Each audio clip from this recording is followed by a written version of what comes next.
So, आप सभी का स्वागत है विवेचना academy. On behalf of Vivechana Academy, we welcome you all on the occasion that Mr. Anurag Yadav has cleared his civil judge examination in the very first attempt. मैं अनुरोध करूंगा Shri BD Yadav ji से अनुराग यादव की सफलता पर शुभकामनाएं. आज हमें बड़ा खुशी का दिन है कि हमारे बीच हमारा बच्चा जो इस अकेडमी का हिस्सा रहा वो जब सफल हो रहा है तो हम सबके लिए हर्ष का विषय है और बाकी छात्रों के लिए भी ये एक उम्मीद है कि हम सब सफल हो सकते हैं. पहले ही प्रयास के अंदर सफलता अर्जित करना ये बहुत ही बड़ी उपलब्धि है. आज के इस कार्यक्रम के केंद्र बिंदु अनुराग जी, सचिन यादव, डायरेक्टर रंजीत सिंह जी और प्यारे बच्चों, सबसे पहले तो मैं अनुराग जी को इस फर्स्ट अटेम्प्ट में ये सक्सेस हुए हैं तो इसके लिए मैं बधाई देता हूँ.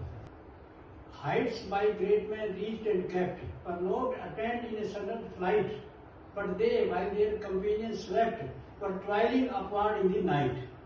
मतलब इतनी कड़ी मेहनत का ये फल है. और शास्त्रों में पहले जो हम पढ़ते थे तो ये था कि उद्यमेन ही सिद्धंति कार्यान्विते मनोरथे नये सूत्र से सिंह से प्रविशंति मुखे मृगा. तो अब वो प्रतीक्षा का क्षण समाप्त होता है जिसका हमें इंतजार था. I welcome here mister Anurag Yadav जिन्होंने अपनी कड़ी मेहनत से फर्स्ट अटेम्प्ट में ये एग्जाम क्लियर किया है. सो आप प्लीज आए और अपनी जर्नी का कुछ अंश बताएं.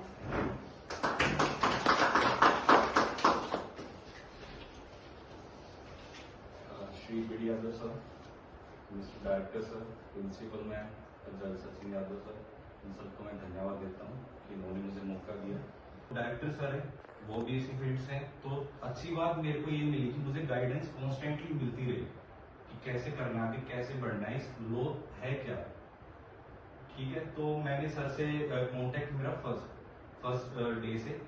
अब सबसे अच्छी बात है कि आपको कोचिंग इंस्टीट्यूट में सर अभी पढ़ा रहे हैं तो सबसे बेनिफिट की बात है कि आप डायरेक्ट उनको पर्सन टू पर्सन आपकी इंटरेक्शन है सर के पास.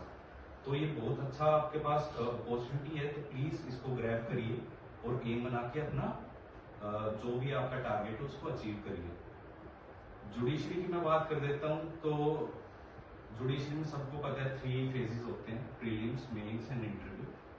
तो प्रीलिम्स के लिए सबसे पहले हमें प्रीवियस ईयर एनालाइज करने होंगे. उसको देख के अपना टारगेट बनाइए. जिस स्टेट पे आप फोकस कर रहे हैं सबसे पहले उस स्टेट को स्टडी करिए, डीपली स्टडी करिए.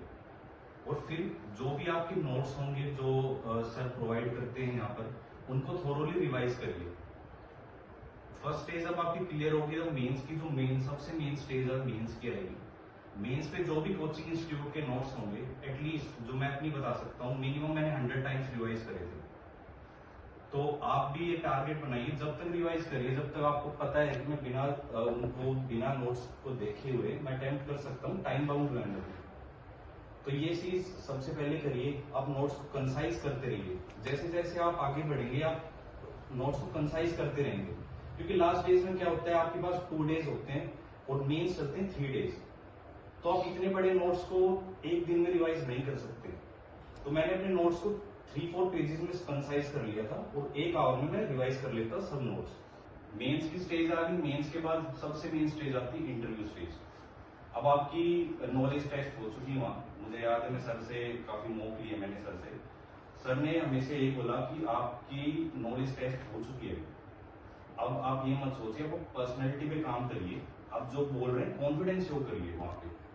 तो मॉक्स लिए थे मैंने. मॉक्स में सबसे मुझे एक जो अलग मैंने और इंस्टीट्यूट में मॉक लिए पर सबसे जो मुझे अच्छी चीज जो एक यूनिक चीज सर ने बताई वो ये थे कि जो आपका एथिक्स वाला पार्ट है उसमें आप वीक रह रहे. सर ने मुझे एथिक्स के काफी, क्योंकि समय कम था, बहुत कम समय था, तो सर ने जितना भी समय मुझे दे सकते थे मुझे दिया. एथिक्स पे बहुत ज्यादा स्ट्रॉन्ग होल्ड करा मेरा और वो फाइनली इंटरव्यू में मुझे काम भी आया.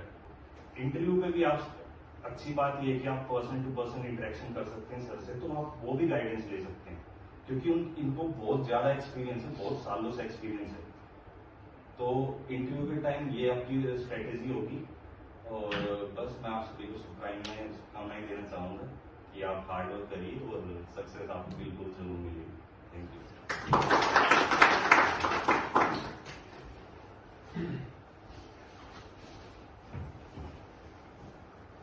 काबिलियत तो सभी बच्चों की होती है, हमें तो सिर्फ श्रेय जाता है। और एक टीचर केवल इतना काम करता है कि टीचर उस मनोबल को गिरने नहीं देता। कभी भी तैयारी करते करते लंबे समय तक बहुत सारी बार ऐसे क्षण आते हैं जब आदमी डगमगाने लगता है, जब रिश्तेदार आरे प्यारे बोलने लगते हैं और कितना और कितना। इस और कितना का जवाब हमारे पास नहीं होता और वो और कितना जो है वो हमें कमजोर करने लगता है। जब इस तरह के क्षण आते हैं तो आपके मेंटर, आपके शिक्षक, आपके गुरु वही आपको सबल बनाते हैं, वो आपको मजबूत बनाते हैं, आपके संकल्प के अंदर जान डालते हैं और वही जो संकल्प के अंदर जो प्राण फूके उन्होंने वही आपकी जीत का, आपके लक्ष्य का और उसका आगाज करते हैं।